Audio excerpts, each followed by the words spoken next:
Hey, Coach Patrick here, Endurance Nation, back with our day 2 part of our Lake Placid 5-day countdown. In this video, I'm going to be talking about the 2 things that you want to do on day number 2. Have you noticed the theme yet? Hopefully you're a numbers person, you got it. So far I've covered day 5, 4, and 3, so we count down to the big day itself. And today on day 2, obviously as you know, the closer we move to our race, the more increasingly important each day becomes. And so the goal here on this second day to go is to make sure that you're doing all the work you need to do to be ready. And so in this second day to go, it's a pretty critical time, but also a lot of the stuff has been done. Earlier in the week, we did all the logistics, we did the food shopping, we've tested all of our equipment, we've done a swim, bike, run workout on site. And so now here with 2 days out, it's a little bit about fine tuning, making sure things are working well, okay? So first and foremost, if you haven't done so already, check out our 4 Keys Talk. You probably got this podcast or video mere hours before, but it is 10 a.m. Main Street Theater.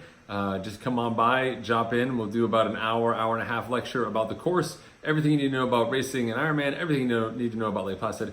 We'll get your head screwed on straight, it'll be great, okay? But otherwise, if you're not able to make it, that's fine. Here are the information you need to be successful. So 2 days out, first and foremost, we want to get our race plan dialed in.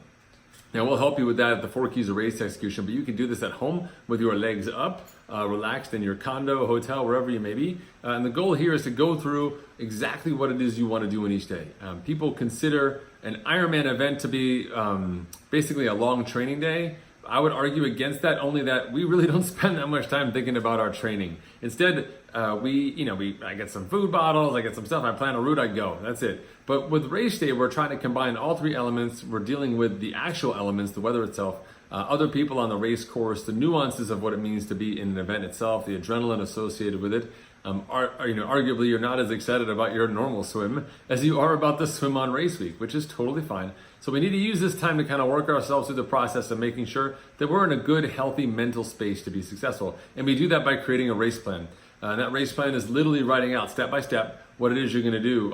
Pre-race, swim, transition 1, bike, transition 2, and then run. It can also have not only sort of equipment information and key steps you want to take to make sure each piece is ready. I put, when I hit a transition, I'm putting my bag down, I'm opening my bag. On top of my bag, I've got my sunglasses go on, and I got my helmet go on. Underneath that, I've got my shoes. So I get my, my right shoe, my left shoe, and then I'm done. I take my skin suit or my wetsuit and my bag, I give it to a volunteer and I leave. Steps like that. So you have it written out so you can actually follow them through and make sure you're successful by just following steps, right? There's no room for mistakes. There's no room for freelancing. We're just going to go through our process that's very well thought out, and we're going to be really successful in that. Remember, doing things deliberately is the shortest path to moving your body at speed. When you're just kind of crazy and running around, you don't want to be that person in the horror movie trying to open the car door, before the evil, killer or monster, whatever it is, comes to get them, because it never works. It takes 7 minutes to open that car door, whereas normally it takes you 2 seconds, right? Because you're doing what you know. So let's get into that frame mindset so you'll be ready by the time race day comes around. So go through that race plan, go through it a couple times and make sure it's bulletproof. If you're staying in a house with friends or people who care about triathlon as much as you do, run it by them. Inside the team, we obviously have our teammates that have helped us work through this plan for a long time. We even used templates to help us get started and other race reports from Lake Placid to be better. If you don't have that stuff, 4 Keys Talk, check it out. I'll get your head screwed on, okay? And then the second other thing that we want to do on this 2 days out from Lake Placid is to get one last shakeout workout in.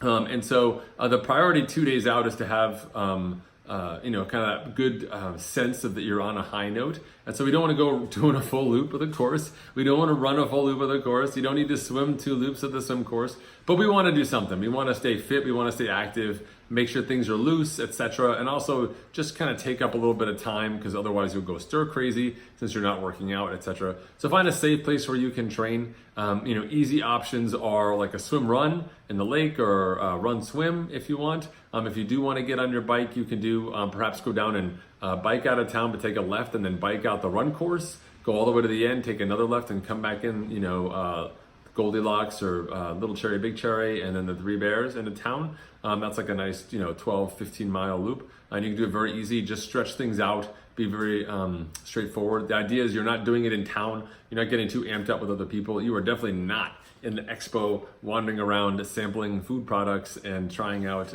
new equipment or like doing whatever you may do on your feet in the sun in the expo. Okay, so the 2 things to do on 2 days out to recap for you. First and foremost, get the race plan dialed in, and second thing is to get a shakeout workout in, somewhere between 30 minutes and an hour combined, the 2 disciplines, just to stay loose, stay safe, and just kind of feel like you're in that mindset. Go home, wash those clothes so they're ready to be dropped off tomorrow. Go through the process of kind of getting organized at home, etc. That stuff already happens. You've already got your checklist for that. But for this day, that's really what we want to do. Make sure you're all dialed in so when race day comes, you'll be ready to rock. I'll be back tomorrow with our 1 day out advice. I can't wait to tell you. I hope you're in for it. I'll see you guys online, or I'll see you in Lake Placid itself.